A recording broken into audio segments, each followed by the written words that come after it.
नमस्कार दोस्तों। भगवान श्री कृष्ण की इच्छा थी कि वे भावी पीढ़ियों के कल्याणार्थ संसार को भगवत गीता के दिव्य ज्ञान का उपदेश दें।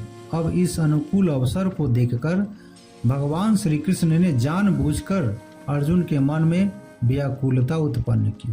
गीता में आत्मा, परमात्मा, भक्ति, कर्म, जीवन आदि का मर्म विस्तार से समझाया गया है।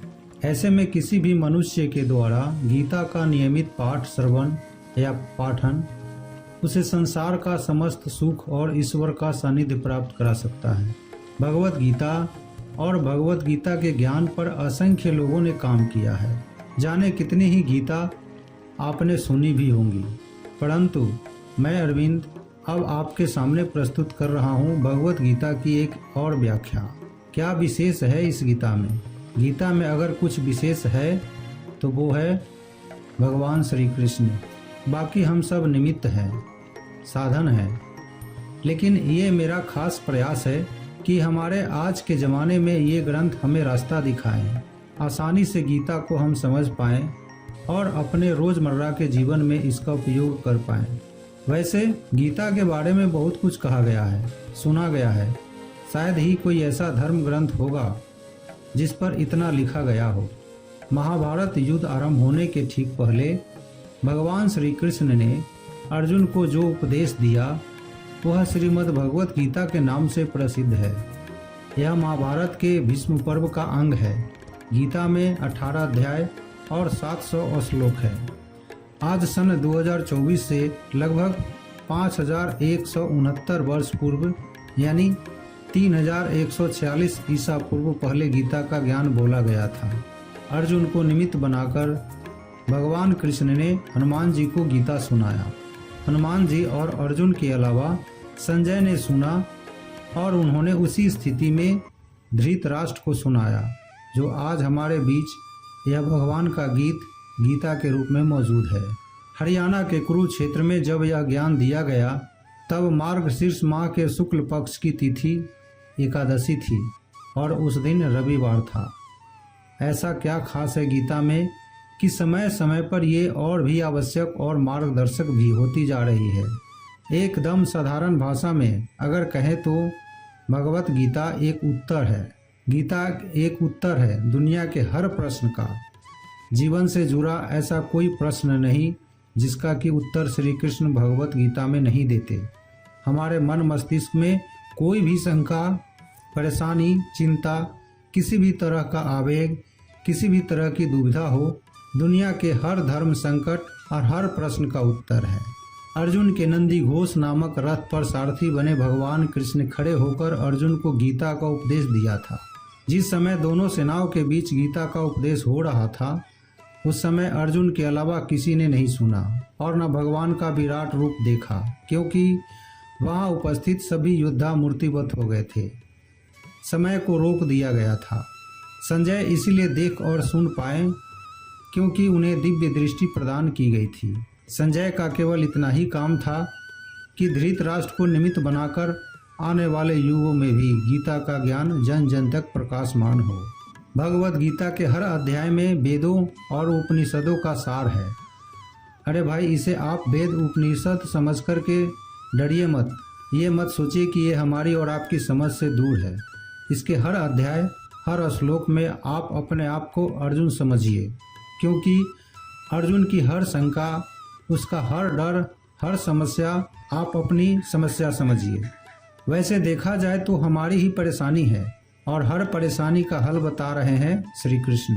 श्री कृष्ण को सिर्फ अर्जुन का सारथी मत मानिएगा, उन्हें अपने जीवन का सारथी भी मानिएगा।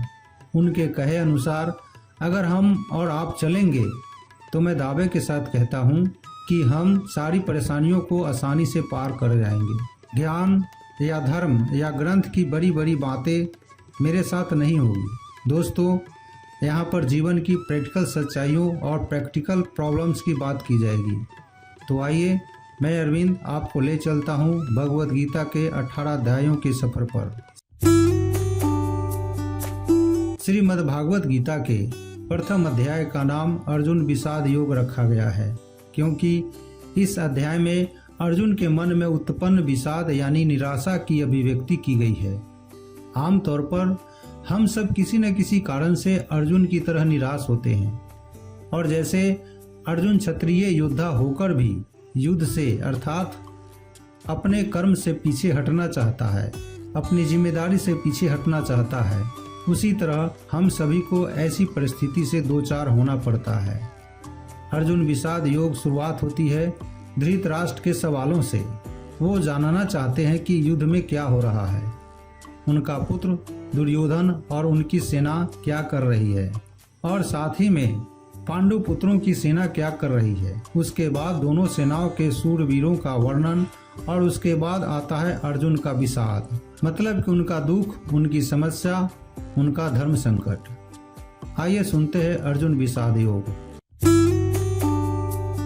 धृतराष्ट्र संजय से पूछते हैं, धर्मभूमि कुरुक्षेत्र में युद्ध करने के लिए एकत्र हुए मेरे और पांडु के पुत्र क्या कर रहे हैं। धृतराष्ट्र जानना चाहते हैं कि युद्ध स्थल पर आखिर हो क्या रहा है। धृतराष्ट्र आंखों से अंधे थे, मन और मस्तिष्क से नहीं। उन्हें पता था कि वो धर्म के साथ नहीं है, क्योंकि धर्म तो वहां होता है जहां श्री कृष्ण थे। अपने पुत्र मोह में उन्होंने शांति की जगह युद्ध को चुना था, लेकिन वो जानते थे कि इस युद्ध को जीतना आसान नहीं होगा। अपने जीवन में जब हम कुछ गलत कर रहे होते हैं तो हम भी समझ रहे होते हैं दोस्तों कि हमारे किए का नतीजा शायद अच्छा न हो, और ऐसा ही धृतराष्ट्र के साथ भी हुआ। वो भी इसी डर और इसी आशंका में देखते हैं। दोनों सेनाएं अपरिहार्य युद्ध लड़ने के लिए पूरी तरह से तैयार होकर कुरुक्षेत्र के युद्ध के मैदान में एकत्र हुई थी। फिर भी इस श्लोक में राजा धृतराष्ट्र ने संजय से पूछा कि उनके पुत्र और उनके भाई पांडु के पुत्र युद्ध के मैदान में क्या कर रहे थे। यह तो स्पष्ट था कि वे लड़ेंगे, फिर उसने ऐसा प्रश्न क्यों पूछा। अंधे राजा धृतराष्ट्र के अपने पुत्रों के प्रति प्रेम ने उनके आध्यात्मिक ज्ञान को धूमिल कर दिया था और उन्हें सदाचार के मार्ग से भटका दिया था। उसने सही उत्तराधिकारियों से हस्तिनापुर का राज्य छीन लिया था। पांडव उनके बड़े भाई पांडु के पुत्र थे। अपने भतीजों के प्रति किए गए अन्याय के लिए दोषी महसूस करते हुए उनकी अंतरात्मा ने उन्हें इस लड़ाई के परिणाम के बारे में चिंतित किया। धृतराष्ट्र द्वारा प्रयुक्त शब्द धर्म क्षेत्रे, धर्म की भूमि अर्थात सदाचार, उस दुविधा को दर्शाते हैं जिसका वह अनुभव कर रहे थे। धृतराष्ट्र को डर था कि पवित्र भूमि उनके पुत्रों के दिमाग पर प्रभाव डाल सकती है। यदि इससे भेदभाव की भावना जागृत हुई तो वे अपने चचेरे भाइयों की हत्या करने से पीछे हट सकते हैं, युद्ध विराम पर बातचीत कर सकते हैं।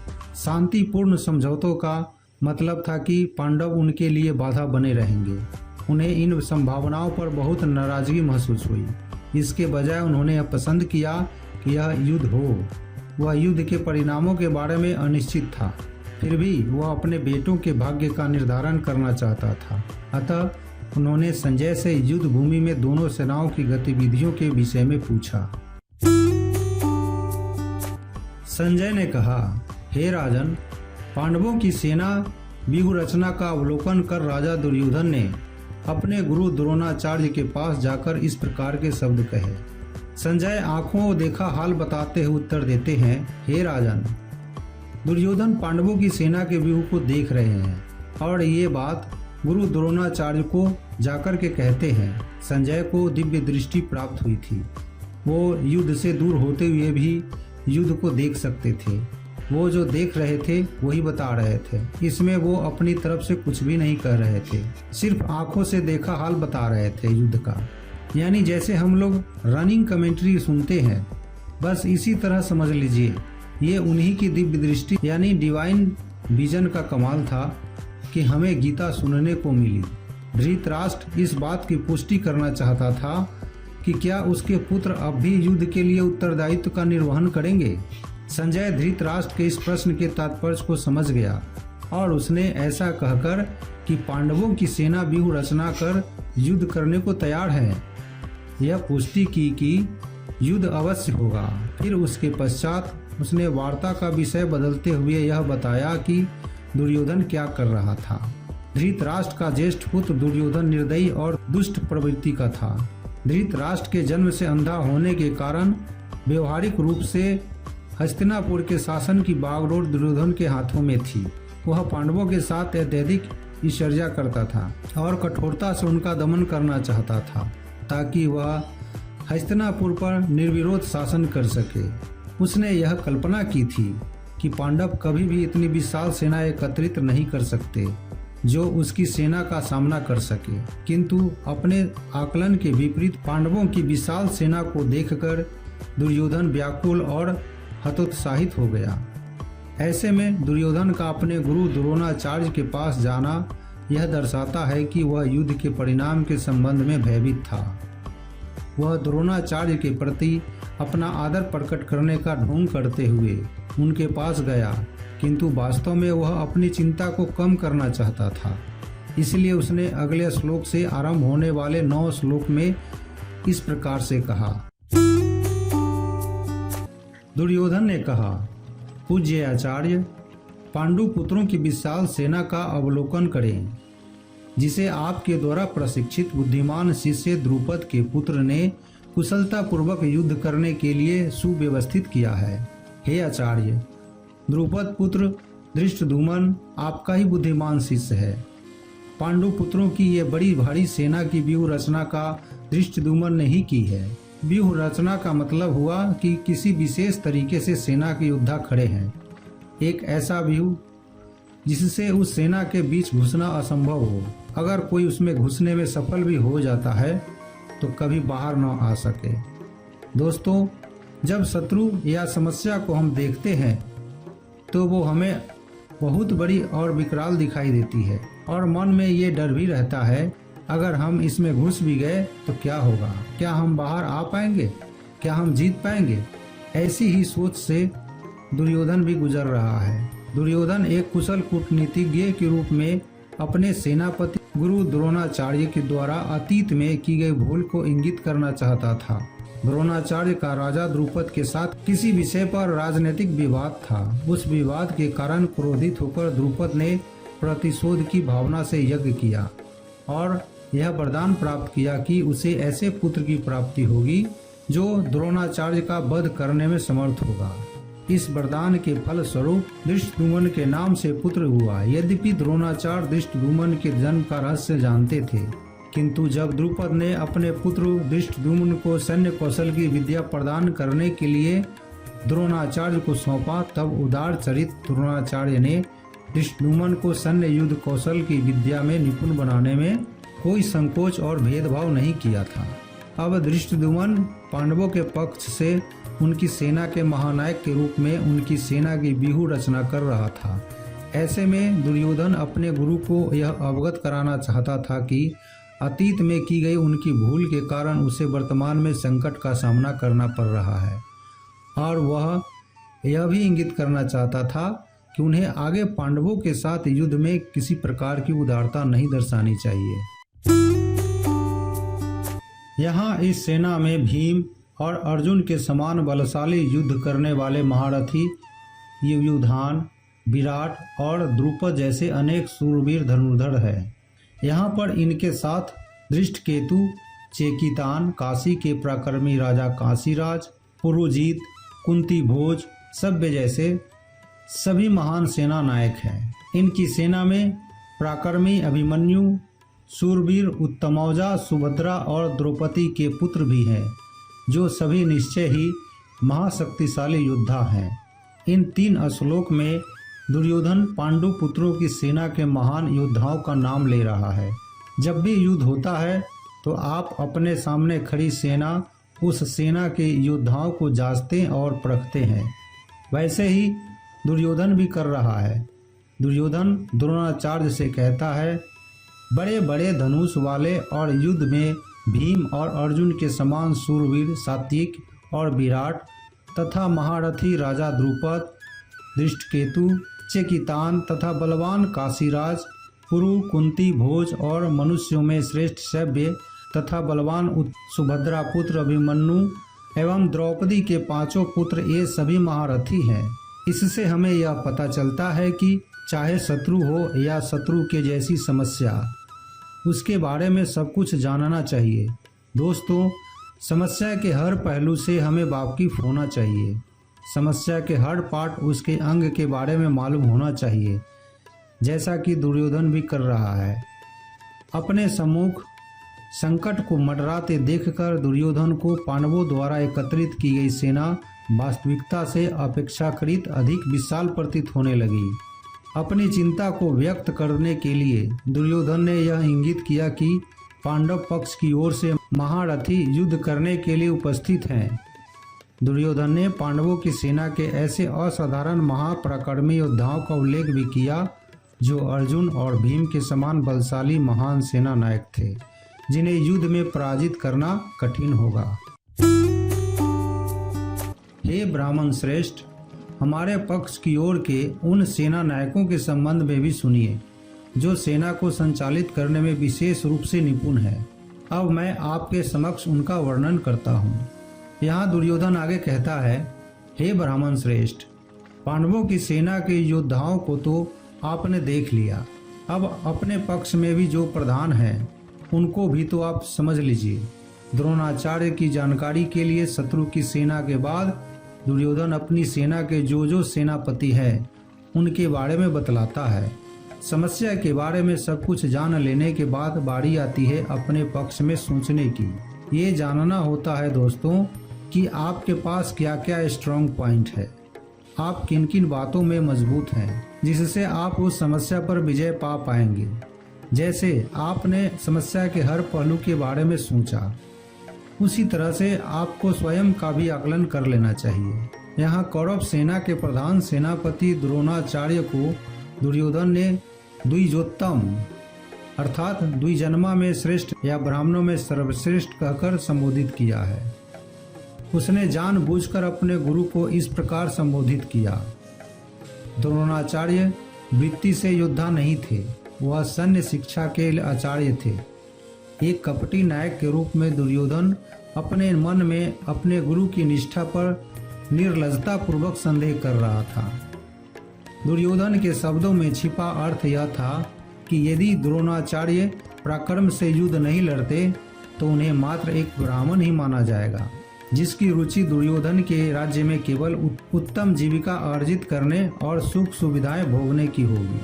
ऐसा कहकर अब दुर्योधन अपना और अपने गुरु के मनोबल को बढ़ाना चाहता था और इसलिए वह अपनी सेना के महासेना नायकों की गणना करने लगा। इस सेना में सदा विजयी रहने वाले आपके समान भीष्म, कर्ण, कृपाचार्य, अश्वत्थामा, विकर्ण तथा सोमदत्त का पुत्र भूरिश्रवा आदि महापराक्रमी योद्धा हैं जो युद्ध में सदा विजेता रहे हैं।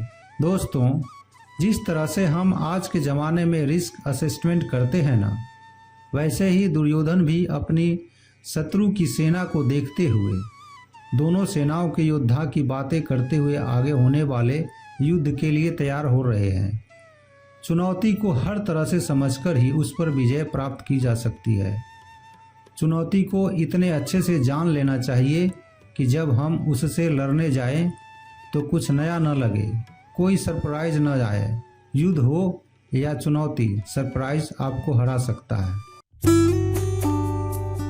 यहाँ हमारे पक्ष में अन्य अनेक महायोद्धा भी हैं जो मेरे लिए अपने जीवन का बलिदान करने के लिए तत्पर हैं।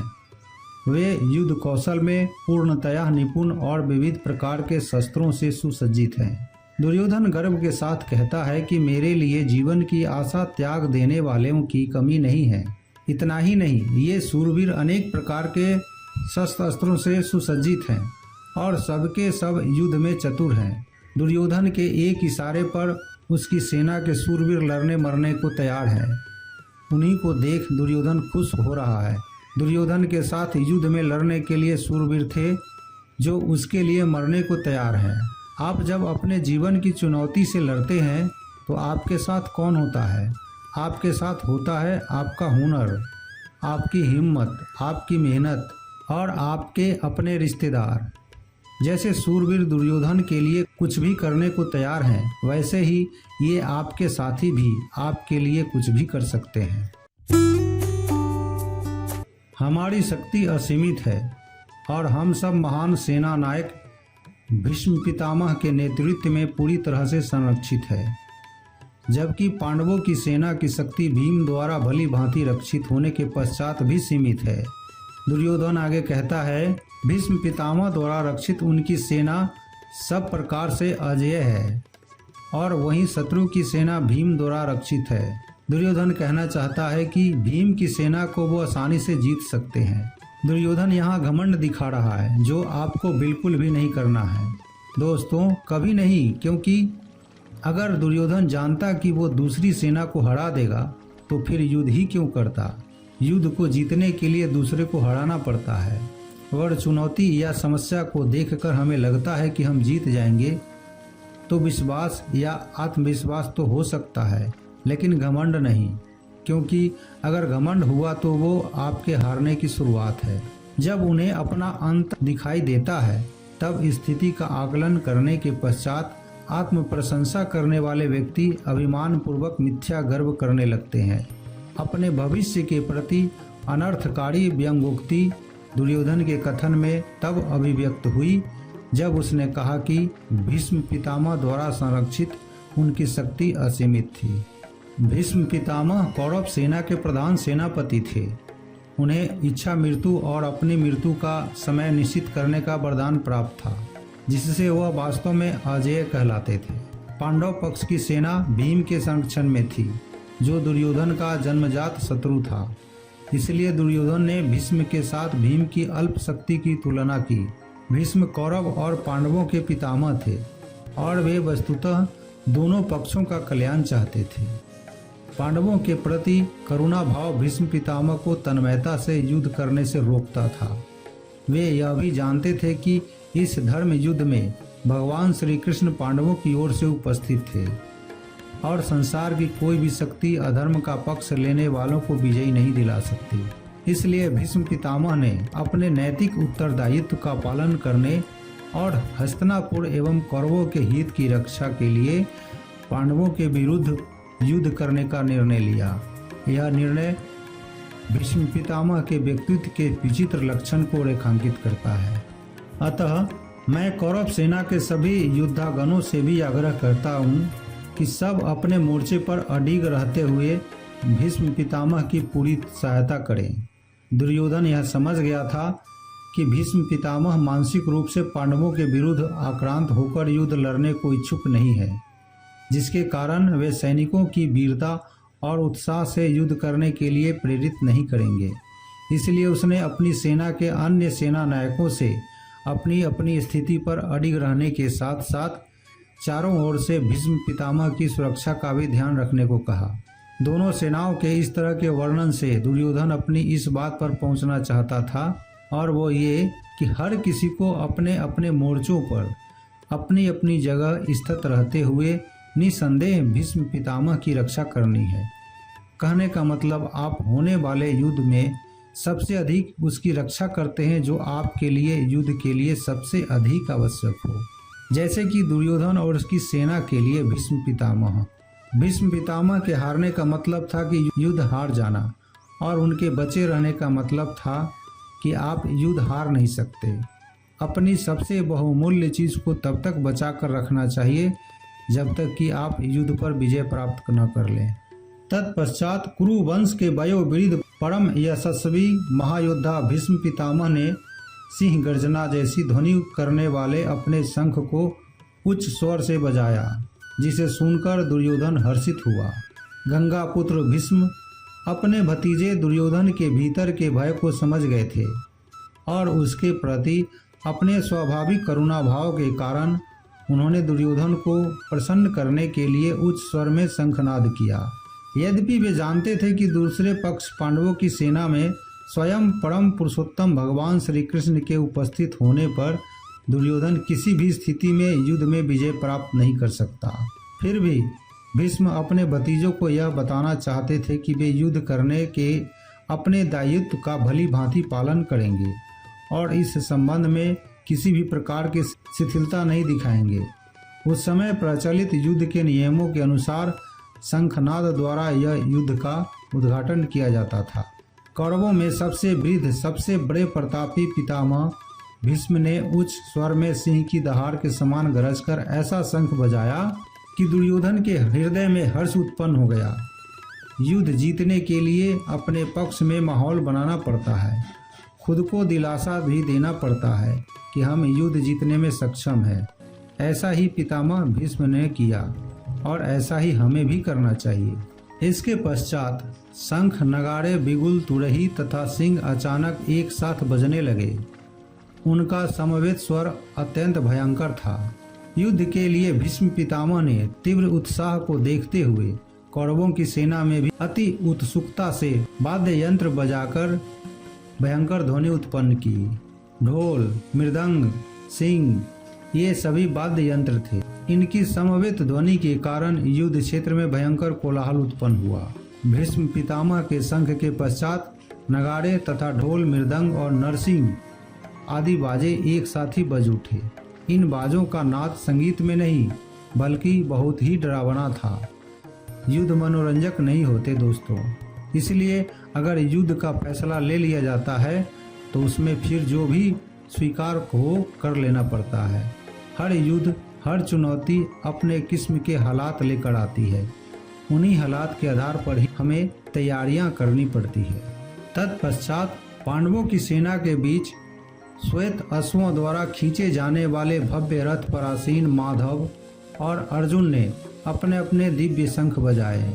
अब बारी थी पांडु पुत्रों की सेना के शंखनाद की। सफेद घोड़ों से युक्त उत्तम रथ में बैठे हुए श्री कृष्ण और अर्जुन ने भी अपने अपने अलौकिक शंख बजाए। युद्ध में जब तैयारी होती है ना तो दोनों तरफ से होती है।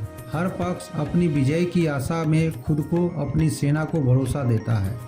आज के समय में हम खुद के लिए अगर शंख बजाने की उपमा के बारे में सोचें तो ये हो सकता है कि हम कुछ भी ऐसा कर सकते हैं जो हमें मोटिवेट या प्रोत्साहित करे।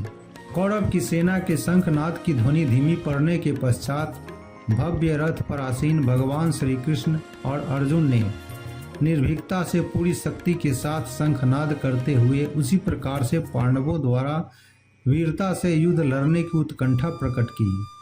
संजय ने माधव शब्द का प्रयोग श्री कृष्ण के लिए किया। माँ का अर्थ भाग्य के देवता से है और धौ का अर्थ पति से है। भगवान श्री कृष्ण विष्णु के रूप में भाग्य की देवी लक्ष्मी के पति हैं। यह श्लोक दर्शाता है कि भाग्य की देवी की अनुकंपा पांडवों पर थी और वे शीघ्र युद्ध में विजय प्राप्त कर अपना छीना गया साम्राज्य प्राप्त कर लेंगे। पांडवों से तात्पर्य पांडु के पुत्रों से है। 5 भाइयों में किसी भी भाई को पांडव कहकर संबोधित किया जाता है। यहाँ पर पांडव शब्द अर्जुन के लिए प्रयुक्त हुआ है। जिस भव्य रथ पर वह आसीन था वह उसे अग्नि देवता ने उपहार स्वरूप भेंट दिया था। ऋषिकेश भगवान कृष्ण ने अपना पांचजन्य शंख बजाया। अर्जुन ने देवदत्त शंख तथा अति भोजी एवं अति दुष्कर कार्य करने वाले भीम ने पांडु नामक भीषण शंख बजाया। इस श्लोक में श्री कृष्ण के लिए ऋषिकेश शब्द का प्रयोग किया गया है, जिसका अर्थ मन और इंद्रियों का स्वामी है। श्री कृष्ण स्वयं अपनी और समस्त प्राणियों के मन और इंद्रियों के परम स्वामी है। भगवान श्री कृष्ण ने धरती पर अपनी अद्भुत लीलाएं करते समय भी अपने मन और इंद्रियों को पूर्ण नियंत्रण में रखा। श्री कृष्ण के शंख का नाम है पंचजन्य। अर्जुन के देवदत्त और भयानक कर्म करने वाले भीमसेन ने अपना पांडु नामक महाशंख बजाया। अपने जीवन में इसी तरह से हम भी अपने युद्ध, अपनी चुनौती में आगे बढ़ने के लिए अपनी मोटिवेशन चुन सकते हैं। कुछ लोगों के लिए संगीत ऐसा काम करता है, कुछ के लिए भगवान को याद करना या कुछ के लिए माता पिता का आशीर्वाद। अपने शंख आप स्वयं सुनिए और युद्ध के लिए तैयार हो जाइए। हे पृथ्वीपति राजन, राजा युधिष्ठिर ने अपना आनंद विजय नाम का शंख बजाया तथा नकुल और सहदेव ने सुघोष और मानी पुष्पक नामक शंख बजाए। पांडवों में सबसे बड़े भाई कुंती पुत्र राजा युधिष्ठिर ने अनंत विजय नाम का और नकुल तथा सहदेव ने सुभाष और मणि पुष्पक नाम के शंख बजाए। दोस्तों, मोटिवेशन तो सबको चाहिए। आपने देखा सभी लोग अपने अपने तरीके से युद्ध जीतने के लिए अपना अपना प्रयास कर रहे थे। धृतराष्ट्र को संजय द्वारा पृथ्वी का राजा कहा गया है। देश की रक्षा करना या उसे विनाशकारी युद्धों में उलझाए रखना, यह सब राजा के हाथों में होता है। इस प्रकार अप्रत्यक्ष रूप से संजय के इस संबोधन का तात्पर्य यह है, सेनाएं युद्ध की ओर बढ़ रही है। हे राजा धृतराष्ट्र, केवल आप ही उसे वापस बुला सकते हैं। आप क्या निर्णय करना चाह रहे हैं? श्रेष्ठ धनुर्धर काशीराज, महायोद्धा शिखंडी, धृष्टद्युम्न, विराट, अजेय, सात्विक, द्रुपद, द्रौपदी के 5 पुत्र तथा सुभद्रा के महाबलशाली पुत्र वीर अभिमन्यु आदि सबने अपने अपने अलग अलग शंख बजाए। युद्ध का हर योद्धा अपनी उपस्थिति दर्ज करा रहा है। श्रेष्ठ धनुष वाले काशीराज और महारथी शिखंडी एवं धृष्टद्युम्न तथा राजा विराट और अजेय, सात्विक, राजा द्रुपद एवं द्रौपदी के 5 पुत्र और बड़ी भुजा वाले सुभद्रा पुत्र अभिमन्यु संजय धृतराष्ट्र को बताते हुए कहते हैं कि हे राजन, सबने अपनी अपनी ओर से अलग अलग शंख बजाए। दोस्तों, महाभारत का युद्ध ऐसा था जिसमें हर बड़े से बड़े योद्धा भाग ले रहा था। ऐसे विरले मौके को कोई कैसे छोड़ सकता था। हमारे लिए ध्यान देने की बात यह है कि सच्चा योद्धा तो वही है जो युद्ध के लिए तत्पर रहे, युद्ध के लिए, युद्ध को अपना जीवन माने, चुनौती माने, जो भी माने, लेकिन उसके लिए हमेशा तैयार रहे। इसलिए हर योद्धा शंख बजा बजाकर सबको अपने अपने होने का आभास करवा रहा है। हे धृतराष्ट्र, इन शंखों से उत्पन्न ध्वनि द्वारा आकाश और धरती के बीच हुई गर्जना ने आपके पुत्रों के हृदयों को विदीर्ण कर दिया है। पांडव सेना द्वारा बजाए गए विविध प्रकार के शंखों से उत्पन्न भयंकर ध्वनि से कौरव सेना के सैनिकों के हृदय विदीर्ण हो गए। जबकि कौरवों की सेना ने जब शंखनाद किया था तब पांडवों की सेना पर इसका कोई प्रतिकूल प्रभाव नहीं पड़ा, क्योंकि पांडवों को भगवान श्री कृष्ण का आश्रय प्राप्त था, इसलिए उन्हें अपनी सुरक्षा का पूरा भरोसा था। दूसरी ओर कौरवों को केवल अपनी स्वयं की शक्ति और सामर्थ्य पर भरोसा था और अपने अत्याचारों के अपराध बोध की कसक से उनके भीतर पराजित होने का भय व्याप्त हो गया था। युद्ध से पहले जैसे आप शत्रु को अपनी शक्ति दिखाकर डराने का प्रयास करते हैं, वैसे ही यहाँ भी हो रहा है। संजय कहते हैं कि इस भयानक शब्द ने आकाश और पृथ्वी को भी गूंजते हुए धृतराष्ट्र के अर्थात आपके पक्ष वालों के हृदय विदीर्ण कर दिए। जब आप हुंकार भरते हैं तो बड़े से बड़े शत्रु को भी डर लगता है। यह हुंकार ऐसी होनी चाहिए कि शत्रु सोचे कि वो किससे युद्ध करने जा रहा है। आप चाहे इंटरव्यू के लिए जाएं, किसी से मिलने जाएं, आपका हुनर, आपकी प्रतिभा ऐसी होनी चाहिए कि सामने वाला आपके कौशल से प्रभावित हो जाए। उस समय हनुमान जी के चिन्ह की ध्वजा पर लगे रथ पर आसीन पांडु पुत्र अर्जुन अपना धनुष उठाकर बाण चलाने के लिए उद्धत दिखाई दिया। हे राजन, आपके पुत्रों को अपने विरुद्ध व्यूह रचना में खड़े देखकर अर्जुन ने श्री कृष्ण से यह वचन कहे। इस श्लोक में अर्जुन को कपिध्वज कहकर संबोधित किया गया है, क्योंकि उसके रथ पर महावीर हनुमान के चिन्ह की ध्वजा प्रदर्शित हो रही थी। अर्जुन अपने मोर्चा बांधकर डटे हुए धृतराष्ट्र के संबंधियों को देखते हैं, फिर अपना धनुष उठाकर ऋषिकेश श्री कृष्ण से कहते हैं, हे अच्युत, मेरे रथ को दोनों सेनाओं के बीच में खड़ा कीजिए। अच्युत अर्थात अटल, जो अपने स्थान से हटता नहीं, जिसका नाश नहीं हो सकता। श्री कृष्ण का एक नाम अच्युत भी था और अर्जुन अपने सारथी से दोनों सेनाओं के बीच में जाने को कह रहे हैं। अर्जुन ने श्री कृष्ण को इसलिए चुना था कि वह जानता था कि जब साक्षात भगवान उनके साथ हैं, मतलब धर्म उसके साथ है। जिसके साथ धर्म होता है वह कभी हार नहीं सकता। अर्जुन ने कहा, हे अच्युत, मेरा रथ दोनों सेनाओं के बीच खड़ा करने की कृपा करें, ताकि मैं यहाँ एकत्रित युद्ध की इच्छा रखने वाले योद्धाओं, जिनके साथ मुझे इस महासंग्राम में युद्ध करना है, उनको देख सकूं। अर्जुन संपूर्ण सृष्टि के परम स्वामी भगवान श्री कृष्ण का परम भक्त था। इस श्लोक में अर्जुन ने भगवान को अपनी इच्छानुसार अपेक्षित स्थान पर रथ ले जाने का निर्देश दिया है, जो कि यह दर्शाता है कि भगवान अपने प्रिय भक्तों से अगाध प्रेम करते हैं। भक्त के प्रति अपने निश्चल प्रेम के कारण भगवान उनके ऋणी हो जाते हैं। आज के जीवन का ये सबसे बड़ा ज्ञान है। दोस्तों, युद्ध कोई भी हो सकता है, किसी भी प्रकार का पर्सनल या बिजनेस से जुड़ा हुआ, लेकिन दोनों पक्षों के बीच में जाकर आप युद्ध की सही अवस्था के बारे में जान सकते हैं।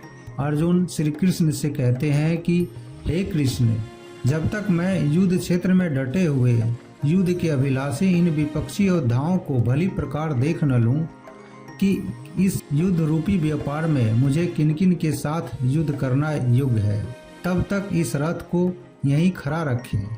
हमें भी दोस्तों, जी हाँ, हमें भी इसी तरह अपनी समस्या के बीच में खड़े हो उसे भली भांति देखना और परखना चाहिए और तभी निर्णय लेना चाहिए। मैं उन लोगों को देखने का इच्छुक हूँ जो यहाँ धृतराष्ट्र के दुष्चरित्र पुत्रों को प्रसन्न करने की इच्छा से युद्ध लड़ने के लिए एकत्रित हुए हैं। अर्जुन युद्ध प्रिय दुर्योधन को दुर्बुद्धि बता रहे हैं, क्योंकि दुर्योधन के हठ के चलते ही ये युद्ध हुआ। दुर्योधन का साथ देने जितने भी राजा आए हैं, उन्हें अर्जुन युद्ध स्थल के बीच में खड़े होकर देखना चाहते हैं। दोस्तों, ये जरूरी नहीं है कि आपका शत्रु सही हो सकता है उसने गलत तरीका अपनाकर आपको युद्ध में उलझाना चाह रहा हो, जैसा कि महाभारत में भी हुआ। युद्ध तो करना ही पड़ता है और वो तभी करना चाहिए जब आप अपने शत्रु को अच्छे से देख परख चुके हो, जान चुके हो। इसलिए अर्जुन कृष्ण से दोनों सेनाओं के बीच में रथ को ले जाने के लिए कहते हैं। संजय ने कहा, हे भरतवंशी धृतराष्ट्र, निद्रा पर विजय पाने वाले अर्जुन द्वारा इस प्रकार के वचन बोले जाने पर तब भगवान श्री कृष्ण ने उस भव्य रथ को दोनों सेनाओं के बीच में ले जाकर खड़ा कर दिया। भीष्म, द्रोण तथा अन्य सभी राजाओं की उपस्थिति में भगवान श्री कृष्ण ने कहा कि हे पार्थ, यहाँ पर एकत्रित समस्त कुरुओं को देखो। संजय अपना आंखों के देखा हाल बताते हैं। हे धृतराष्ट्र, जैसा कि अर्जुन ने कहा था, भीष्म और द्रोणाचार्य के सामने तथा संपूर्ण राजाओं के सामने रथ को खड़ा करके इस प्रकार कहा, हे पार्थ, युद्ध के लिए जुटे हुए इन कौरवों को देख। पार्थ अर्जुन का ही नाम है दोस्तों, उस अर्जुन का नाम है जो शंका में बस गिरने ही वाला है। पार्थ हम सब भी हो सकते हैं, और अगर हम अपने आप को शंका में घिरा पाते हैं तो मदद करने के लिए कृष्ण भी दूर नहीं होते और न ही उनकी गीता दूर होती है। अर्जुन ने वहां खड़ी दोनों पक्षों की सेनाओं के बीच अपने पिता तुल्य चाचाओं, ताऊओं, पितामहों, गुरुओं, मामाओं, भाइयों, चचेरे भाइयों, पुत्रों, भतीजों, मित्रों, ससुर और अन्य शुभ चिंतकों को भी देखा। अर्जुन युद्ध भूमि में अपने सभी संबंधियों को देख सका। वह अपने पिता के समकालीन भूरिश्रवा जैसे व्यक्तियों, भीष्म तथा सोमदत्त जैसे पितामहों, द्रोणाचार्य तथा कृपाचार्य जैसे गुरुओं, शल्य तथा शकुनी जैसे मामाओं, दुर्योधन जैसे भाइयों, लक्ष्मण जैसे पुत्रों, अश्वत्थामा जैसे मित्रों एवं कृतवर्मा जैसे शुभ चिंतकों को देख सका। वह उन सेनाओं को भी देख सका जिनमें उसके मित्र भी थे। दोनों ही सेनाओं के मध्य में उपस्थित ताऊ, चाचा, दादा, परदादा, गुरु, मामा, भाइयों, पुत्रों, पोतों को देख रहे हैं। महाभारत को इसीलिए तो धर्म युद्ध कहा गया है। ऐसा युद्ध जो धर्म के लिए किया गया था, और इस युद्ध का एक बड़ा परिवार दो हिस्सों में बट गया था। आधे सगे संबंधी एक तरफ और आधे दूसरी तरफ। हर किसी को फैसला करना था कि वो युद्ध में किसका साथ देना चाहता है, दुर्योधन का या अर्जुन का। जब कुंती पुत्र अर्जुन ने अपने बंधु बांधवों को वहां देखा, तब उसका मन अत्यधिक करुणा से भर गया। अपने बंधु बांधवों को युद्ध स्थल पर एकत्रित देखकर अर्जुन का ध्यान पहली बार भातृ हत्या वाले इस भयंकर युद्ध के परिणामों की ओर गया। महाप्रकर्मी योद्धा जो युद्ध लड़ने के लिए उद्यत था और पांडवों के प्रति किए गए अन्यायपूर्ण व्यवहार का प्रतिशोध लेने हेतु शत्रुओं को मृत्यु के द्वार पहुंचाने के लिए मानसिक रूप से तैयार था। उस अर्जुन का हृदय अचानक परिवर्तित हो गया। शत्रु पक्ष की ओर से एकत्रित अपने कुरु बंधु बांधवों को देखकर अर्जुन का हृदय शोक में डूब गया। उसकी बुद्धि भ्रमित हो गई और अपने कर्तव्य का पालन करने के लिए उसकी निडरता कायरता में परिवर्तित हो गई। उसके हृदय की दृढ़ता ने कोमलता का स्थान ले लिया। इसलिए संजय ने उसे कुंती पुत्र कहकर उसके स्वभाव की सहृदयता और उदारता को व्यक्त करता है। अर्जुन ने कहा, हे कृष्ण, युद्ध करने की इच्छा से एक दूसरे का वध करने के लिए यहाँ अपने वंशजों को देखकर मेरे शरीर के अंग कांप रहे हैं, मेरा मुंह सूख रहा है। अपने करीबी एकदम अपने अर्जुन के सामने खड़े थे, लेकिन शत्रु पक्ष में उपस्थित संपूर्ण बंधुओं को देखकर वे कुंती पुत्र अर्जुन अत्यंत करुणा से युक्त होकर शोक करते हुए श्री कृष्ण से कह रहे हैं। यहीं से शुरुआत होती है दोस्तों, आरंभ होता है अर्जुन के विषाद का, जिसके लिए संपूर्ण गीता की रचना हुई। कृष्ण को मार्गदर्शन के लिए एक ऐसी रचना करनी पड़ी जो हमेशा हमेशा के लिए हर किसी को सही राह पर चलने के लिए प्रेरित करती रही है और आगे भी प्रेरित करती रहेगी। युद्ध की बात करना आसान होता है, युद्ध करना कठिन। ऐसा ही अर्जुन के साथ हुआ, ऐसा ही दोस्तों हम सबके साथ होता है। ऐसी ही शंका का सॉल्यूशन भगवत गीता से श्री कृष्ण के द्वारा हमें मिलता है। दुखी अर्जुन कहते हैं, हे कृष्ण, युद्ध क्षेत्र में डटे हुए युद्ध के अभिलाषी इस स्वजन समुदाय अपनों को देखकर मेरे अंग शिथिल हुए जा रहे हैं, जैसे अंगों में शक्ति न हो और मुख सूखा जा रहा था तथा मेरे शरीर में कंप रोमांच हो रहा था। न जाने कितनी ही बार ऐसा हम सबके साथ होता है कि जब युद्ध के सम्मुख होते हैं तो जैसे शक्ति खत्म हो जाती है। परीक्षा की घड़ी के समय पर भी ऐसी ही घबराहट होती है ना। मेरा शरीर कांप रहा है, मेरे शरीर के रोए खड़े हो रहे हैं, मेरा धनुष गांडीव मेरे हाथ से सरक रहा है और मेरी पूरी त्वचा में जलन हो रही है। अर्जुन अपने दुख को बता रहे हैं। उनका दुख दोस्तों हमारी दुविधाओं से अलग नहीं है। चाहे हम परीक्षा दे रहे हों, चाहे बिजनेस करने जा रहे हों, चाहे कोई बड़ा मैच खेलने जा रहे हों, कितने ही ऐसे मौके आते हैं जब हम स्वयं को अर्जुन की अवस्था में पाते हैं। लगता है कि जैसे हम युद्ध के लायक ही नहीं, युद्ध हम कर ही नहीं पाएंगे।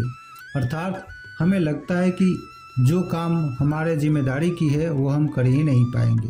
अर्जुन के हाथ से उनका गांडीव धनुष गिर रहा है और त्वचा भी बहुत जल रही है तथा उनका मन भ्रमित सा हो रहा है, इसलिए वो खड़े रहने में भी समर्थ नहीं है। विश्व का सबसे बड़ा योद्धा अर्जुन हताश है। युद्ध से पहले अगर आप खुद को कांपता हुआ पाते हैं, देखते हैं कि डर से आपका मुंह सूख रहा है, तो आपको निश्चित ही लगता है कि आप हारने वाले हैं। दुनिया खत्म सी होती दिखती है, चारों तरफ अंधकार सा महसूस होता है। ऐसे ही समय में हमें एक मार्गदर्शक की जरूरत होती है। इसलिए अर्जुन कहते हैं, हे केशव, मैं लक्षणों को भी विपरीत ही देख रहा हूँ तथा युद्ध में स्वजन समुदाय को मारकर कल्याण भी नहीं दिखता, यानी अपनों की जान लेकर मुझे क्या फायदा होगा। कैसी राक्षस को मारने वाले हे केशव, मुझे केवल अमंगल के लक्षण दिखाई दे रहे हैं। युद्ध में अपने वंश के बंधु बांधवों का वध करने में मुझे कोई अच्छाई नहीं दिखाई देती और उन्हें मारकर मैं कैसे सुख पा सकता हूँ। यहाँ अर्जुन बात को स्पष्ट रखते हैं। डर में सब व्यर्थ लगता है। अर्जुन कहते हैं, हे कृष्ण, मैं न तो विजय चाहता हूँ और न राज्य और न ही मैं सुखों को चाहता हूँ। हे गोविंद, हमें ऐसे राज्य से क्या प्रयोजन तथा ऐसे भोगों से और जीवन से भी क्या लाभ है। इस विषाद में, शंका में, डर या घबराहट में अर्जुन सब कुछ छोड़ने को और त्याग देने को तैयार है। धन दुनिया उन्हें कुछ भी नहीं चाहिए। वो ऐसे भयभीत और डर गए हैं कि दुनिया की हर खुशी को छोड़कर इस समय बस इस युद्ध से बचना चाहते हैं। इन्हीं लक्षणों को हमें भी पहचानना है, ताकि ऐसी अवस्था में हम भी वो करें जो कृष्ण बताएंगे। हे कृष्ण, मैं न तो विजय चाहता हूँ और न राज्य तथा सुखों को ही। हे गोविंद, हमें ऐसे राज्य से क्या प्रयोजन, अथवा ऐसे भोगों से और जीवन से भी क्या लाभ है। हमें जिनके लिए राज्य, भोग और सुख अभिष्ट है, वे ही ये सब धन और जीवन की आशा को त्याग कर युद्ध में खड़े हैं। अर्जुन कहते हैं, हमें जिनके लिए राज्य, भोग और सुख आदि अभिष्ट है, जरूरत है, वे ही ये सब धन और जीवन की आशा को त्याग कर युद्ध में खड़े हैं। सोचिए, जीवन का हर युद्ध, हर काम हम अपनों के लिए करते हैं। हमारा सारा काम, सारे फायदे, सारी सुख शांति, भाग दौड़ सिर्फ और सिर्फ अपनों के लिए होती है, और यहाँ पर हमें अपनों को ही मारना पड़ रहा है। इससे बड़ी क्या दुविधा होगी। अब वही अपने आप को मारने के लिए खड़े हैं और आपको भी उन्हें मारना पड़ेगा। ऐसी दुनिया किस काम की, यही उलझन अर्जुन के मन में है। हे मधुसूदन, जब आचार्यगण, पितृगण, पुत्र, पितामह, मामा, पौत्र, ससुर, भांजे, साले और अन्य संबंधी अपने प्राण और धन का दाव लगाकर यहाँ उपस्थित हुए हैं। द्रोणाचार्य और कृपाचार्य अर्जुन के गुरुजन थे, और भीष्म एवं सोमदत्त, पितामह सोमदत्त का पुत्र भूरिश्रवा जैसे लोग पिता तुल्य थे। पुरुजीत, कुंती भोज, शल्य, शकुनी मामा और धृतराष्ट्र के 100 पुत्र उनके चचेरे भाई थे। दुर्योधन का पुत्र लक्ष्मण उसके पुत्र के समान था। अर्जुन युद्ध स्थल पर उपस्थित अपने स्वजनों के साथ अपने संबंधों की व्याख्या कर रहा है। अर्जुन अपने हर संबंधी को करीब से पहचान रहे हैं और पहचान के उन्हें बता भी रहे हैं। यद्यपि वे मुझ पर आक्रमण भी करते हैं, तथापि मैं इनका वध क्यों करूं? यदि फिर भी हम धृतराष्ट्र के पुत्रों का वध करते हैं, तब भले ही इससे हमें पृथ्वी के अलावा तीनों लोक भी प्राप्त क्यों न होते हों, तब भी उन्हें मारने से हमें कौन सा सुख प्राप्त होगा। इस श्लोक में अर्जुन ने 2 बार अपि शब्द, जिसका अर्थ यद्यपि है, का प्रयोग किया है। प्रथम बार यद्यपि के प्रयोग का अर्थ है, यदि वे मुझ पर आक्रमण करते हैं तब भी मेरी इच्छा इनका वध करने की नहीं होगी। दूसरी बार यद्यपि के प्रयोग का अर्थ है, यदि हम धृतराष्ट्र के पुत्रों का वध कर देते हैं, तब भले ही हमें इससे पृथ्वी के तीनों लोक प्राप्त क्यों न होते हों, उसके पश्चात भी उनका वध करने से हमें कैसे सुख और शांति मिलेगी। अगर आप युद्ध का निर्णय लेते हैं, तो क्या आप ये कह सकते हैं कि मैं इस शत्रु को मारूंगा और उसे नहीं? युद्ध में तो हर कोई एक सैनिक होता है। अगर वो शत्रु पक्ष से है तो आपको उसको मारना ही है। यही दुविधा है अर्जुन की, जो वो बता रहे हैं। हे मधुसूदन, मेरे मारने पर अथवा तीनों लोकों के राज्य के लिए भी मैं इन सबको मारना नहीं चाहता। दोस्तों, जीवन में कई बार ऐसी घड़ी आती है जब हमको जो सबसे प्रिय है ना, उसका त्याग करना पड़ता है, क्योंकि हमें अपने ध्येय की ओर बढ़ना पड़ता है। अगर हम ऐसा करते हैं तभी हमें लक्ष्य की प्राप्ति होती है। तब क्या अपनी सबसे प्यारी चीज को हम छोड़ सकते हैं? हे समस्त जीवों के पालक, धृतराष्ट्र के पुत्रों का वध करके हमें क्या सुख प्राप्त होगा? यद्यपि वे सब अत्याचारी हैं, फिर भी हम उनका वध करते हैं, तब निश्चय ही उन्हें मारने का हमें पाप लगेगा। अधिकतर परिस्थितियों में युद्ध लड़ना, किसी का वध करना प्रायः अधर्म माना जाता है, जिसके कारण बाद में पश्चाताप और अपराध का बोध होता है।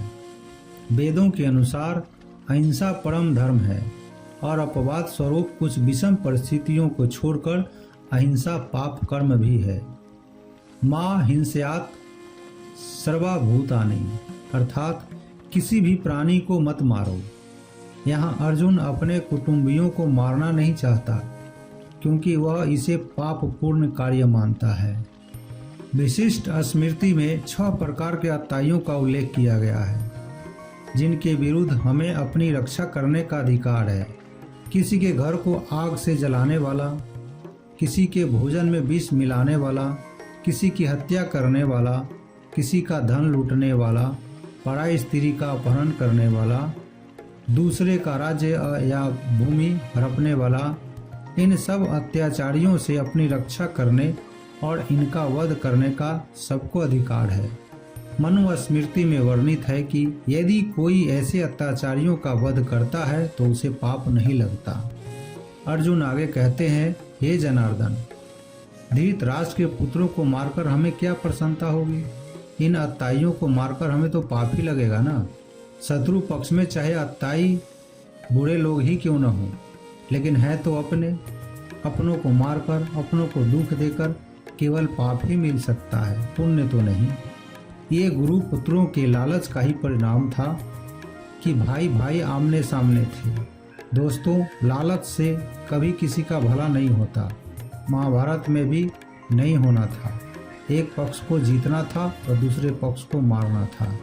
अपने चचेरे भाइयों धृतराष्ट्र के पुत्रों और मित्रों सहित अपने स्वजनों का वध करना हमारे लिए किसी भी दृष्टि से उचित नहीं है।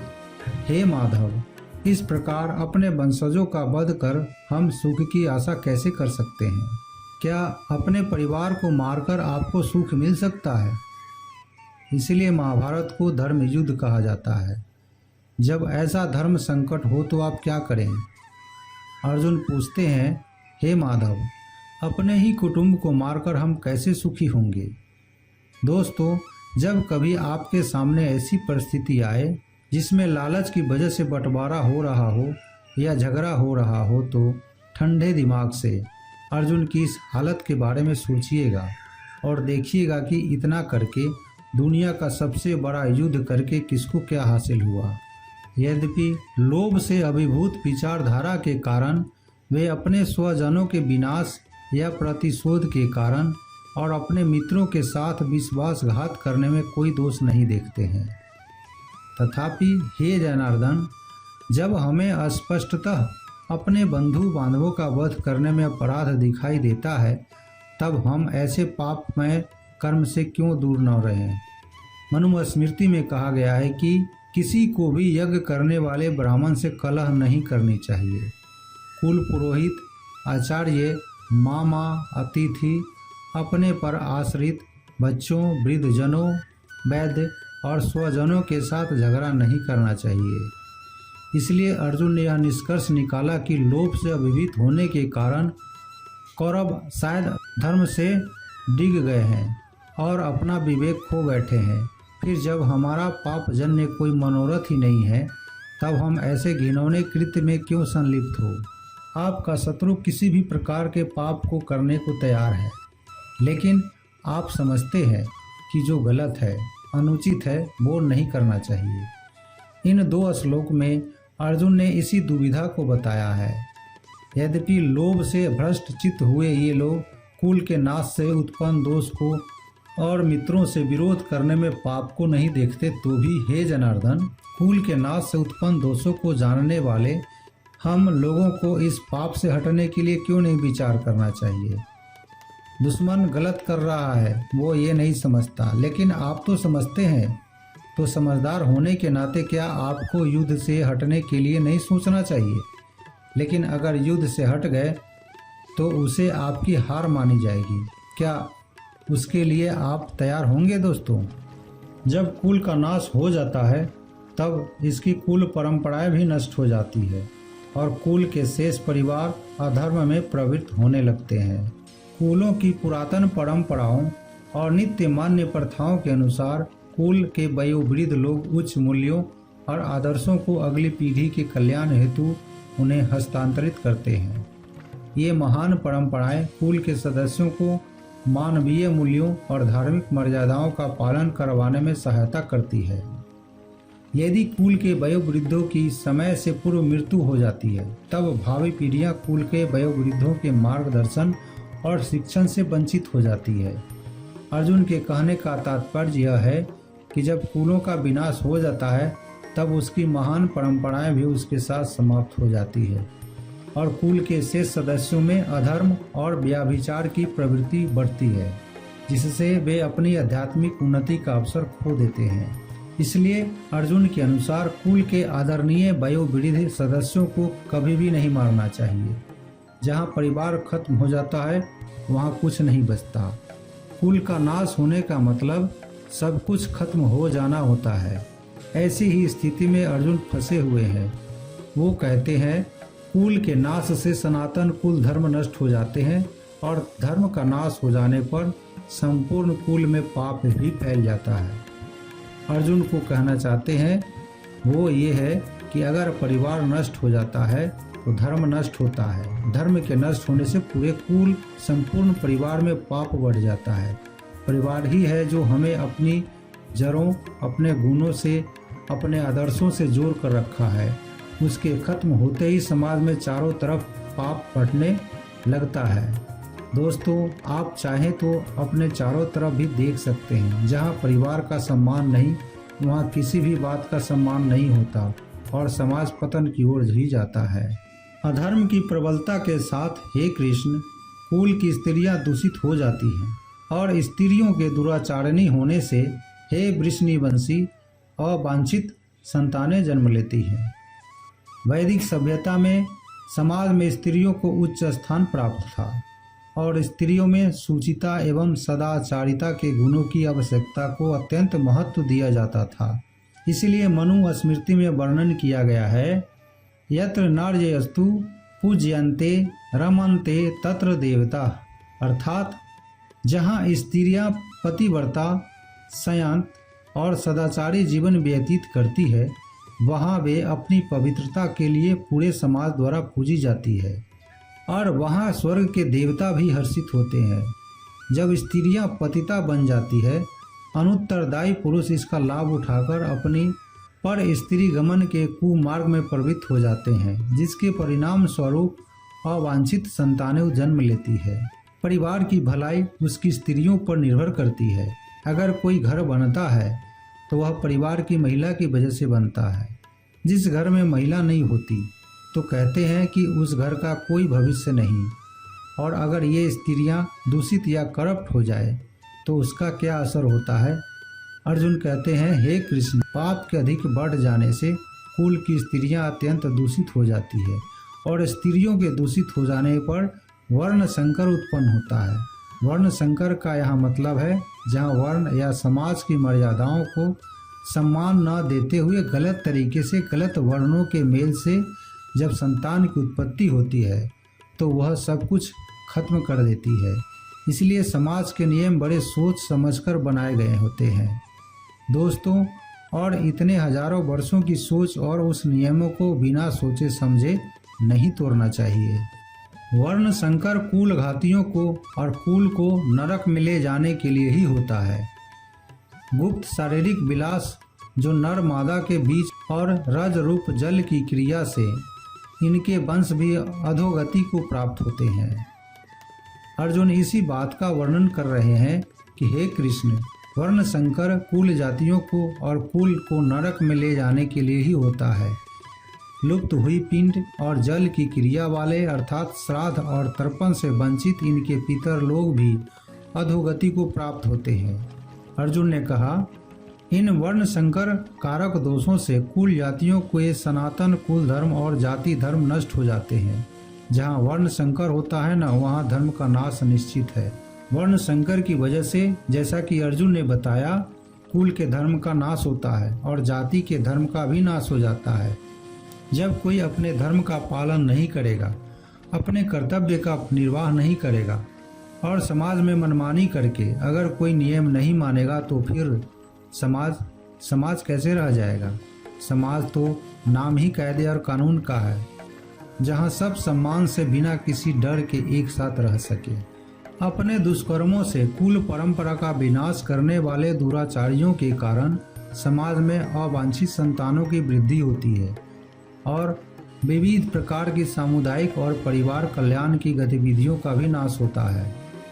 हे जनार्दन, मैंने गुरुजनों से सुना है कि जो लोग कुल परंपराओं का विनाश करते हैं वे अनिश्चित काल के लिए नरक में डाल दिए जाते हैं। जिनका कुल धर्म नष्ट हो गया है, ऐसे मनुष्यों का अनिश्चित काल तक नरक में वास होता है। ऐसा हम सुनते आए हैं। महाभारत के समय कुल की मान्यता थी दोस्तों कि अगर किसी के कुल का नाश हो जाता था तो माना जाता था कि अब ये हमेशा के लिए नरक में ही जाएगा। इसलिए कुल की रक्षा करना उसके सम्मान को बचाना इतनी बड़ी बात मानी जाती थी। अर्जुन ही नहीं, ऐसा हम भी सुनते आए हैं कि जो धर्म का कुल का सम्मान नहीं करते वो सीधे नरक को जाते हैं। इसे आप ऐसे भी मान सकते हैं कि जहाँ धर्म नहीं होता वो जगह अपने आप ही नरक बन जाती है। अपने चारों तरफ देखिए ना, ऐसी कई जगह आपको आज के युग में भी दिख जाएंगी। ओह, कितने आश्चर्य की बात है कि हम मानसिक रूप से इस महापापजन्य कर्म करने के लिए उद्यत हैं। राज सुख भोगने की इच्छा के प्रयोजन से हम अपने वंशजों का वध करना चाहते हैं। अर्जुन आगे स्वयं को दोष दे रहे हैं। हम लोग बुद्धिमान होकर भी महान पाप करने को तैयार हो गए हैं, जो राज्य और सुख के लोभ से स्वजनों को मारने के लिए उद्धत हो गए हैं। दोस्तों, दुर्योधन जैसा भी है, उसने जो भी निर्णय लिया, लेकिन अर्जुन और उसकी सेना तो समझदार है, तो क्या ऐसा उनके लिए ठीक है? बेवकूफ़ का पाप शायद माफ भी हो जाए, लेकिन बुद्धिमान से बहुत कुछ की उम्मीद की जाती है।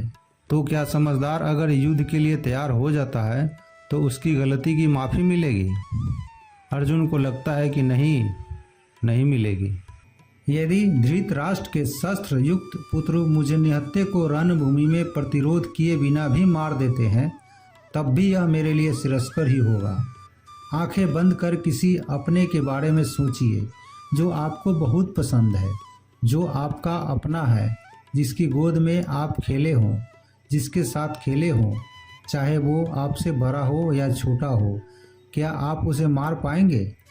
अरे, उससे अच्छा तो आपको लगेगा कि उसके हाथों आप स्वयं मारे जाएं। यही बात अर्जुन कहते हैं। शस्त्र हाथ में लिए हुए धृतराष्ट्र के पुत्र रण में मार डाले तो वो मरना भी मेरे लिए अधिक कल्याणकारक होगा। संजय ने कहा। इस प्रकार यह कहकर अर्जुन ने अपने धनुष और बाणों को एक ओर रख दिया और शोकाकुल चित्त से अपने रथ के आसन पर बैठ गया। उसका मन व्यथा और दुख से भर गया। संजय, जो धृतराष्ट्र को इस महान युद्ध का वर्णन दे रहे थे, वो बताते हैं, हे धृतराष्ट्र, रणभूमि में शोक से उद्विग्न मन वाले अर्जुन इस प्रकार कहकर बाण सहित धनुष को त्याग कर रथ के पिछले भाग में बैठ गए हैं। अर्जुन ने निराशाजनक आत्मसमर्पण करते हुए अपने धार्मिक कर्तव्य का निर्वहन करने के लिए युद्ध करने के निर्णय को त्याग दिया, जो कि आत्मज्ञान और भक्ति की प्राप्ति हेतु भगवान के प्रति समर्पण करने की मनोभावना के सर्वथा विपरीत है। यहाँ पर इस बिंदु को स्पष्ट करना उचित होगा कि अर्जुन किसी नव दीक्षित की भांति आध्यात्मिक ज्ञान से वंचित नहीं था। वह स्वर्गलोक में भी रह चुका था और उसने अपने पिता स्वर्ग के सम्राट इंद्र से शिक्षा प्राप्त की थी। वास्तव में वह पूर्व जन्म में नर था और इसलिए वह अलौकिक ज्ञान से परिपूर्ण था। नर नारायण एक ही वंश के थे। नर एक शुद्ध आत्मा और नारायण परमात्मा थे। इस तथ्य का प्रमाण महाभारत के युद्ध के पूर्व की इस घटना से मिलता है, जब अर्जुन ने युद्ध के लिए श्री कृष्ण को अपने पक्ष के लिए चुना और यादवों की समस्त सेना का त्याग दुर्योधन के लिए किया। उसका दृढ़ विश्वास था कि यदि युद्ध क्षेत्र में भगवान उसके पक्ष की ओर होंगे तो वह कभी पराजित नहीं होगा। भगवान श्री कृष्ण की इच्छा थी कि वे भावी पीढ़ियों के कल्याणार्थ संसार को भगवत गीता के दिव्य ज्ञान का उपदेश दें। इसलिए अब इस अनुकूल अवसर को देखकर भगवान श्री कृष्ण ने जानबूझकर अर्जुन के मन में व्याकुलता उत्पन्न की। दोस्तों, ये था पहला अध्याय भगवत गीता का अर्जुन विषाद योग। जी हाँ, इसमें अर्जुन के दुख के होने की, उसके मन में शंका आने की और यही बातें हमारे सामने साफ मुखर होकर आती है। इस पूरे अध्याय में, अब इसके बाद के अध्याय में श्री कृष्ण अर्जुन के दुख का, शंका का, परेशानियों का, हर प्रश्नों का किस तरह भली भांति उत्तर देंगे, उसे जानेंगे और सुनेंगे। तो दोस्तों, ये था भगवत गीता का प्रथम अध्याय अर्जुन विषाद योग, जिसे आप तक पहुंचाया है अरविंद ने। बड़ी सुंदर, साधारण और स्पष्ट शब्दों में इसे प्रस्तुत करने का हमारा प्रयास किया गया है। इसके बाद मुलाकात होगी दूसरे अध्याय में। तब तक के लिए आज्ञा दीजिए। धन्यवाद। जय श्री कृष्णा, जय श्री कृष्णा।